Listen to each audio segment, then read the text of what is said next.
Graça e paz a todos, eu sou o pastor Diego Souza e esse é o quadro Momento Teológico do programa Hadash. Nós estamos na Semana da Páscoa e para aproveitar a Semana da Páscoa, eu quero falar para vocês hoje sobre o significado doutrinário da Páscoa. Eu quero trabalhar 3 questões doutrinárias que a ressurreição de Cristo nos trouxe. Primeira questão que eu quero trazer é a ressurreição de Cristo que nos assegura a nossa regeneração. Sim, a primeira bênção, é a nossa regeneração. O apóstolo Pedro, ele diz que Deus nos regenerou para uma viva esperança.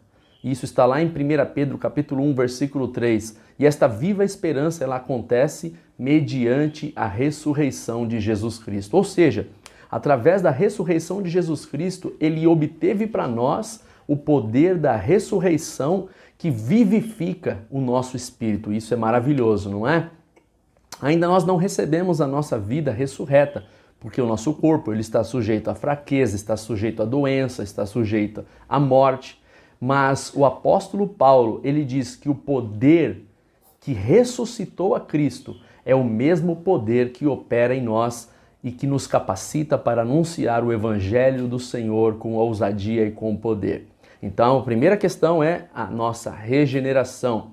Segundo significado doutrinário da ressurreição de Cristo é que a ressurreição ela assegura a nossa justificação. Sim.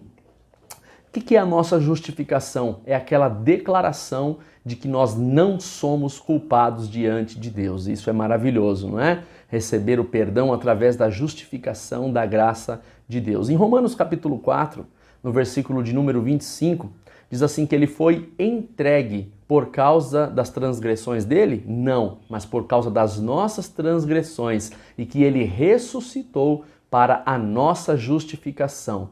Isso é maravilhoso. Ressuscitando ele dentre os mortos, sabe o que Deus Pai estava dizendo? Estava dizendo assim, está aprovado a obra de Cristo. E que não via nele nenhum motivo, nenhuma razão para ele permanecer morto.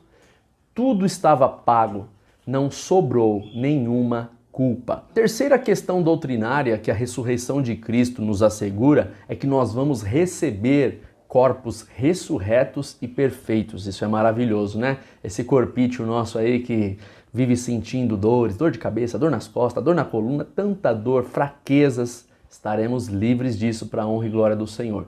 O apóstolo Paulo nos diz em 1 Coríntios, capítulo 6, versículo 14, que Deus ressuscitou o Senhor e que também nos ressuscitará com o seu poder. Isso é maravilhoso, é motivo de engrandecer o nome do nosso Deus. Fala a verdade. Jesus também é chamado, lá em 1 Coríntios, no capítulo 15, de as primícias dos que dormem. E aqui o apóstolo Paulo usa um termo da agricultura.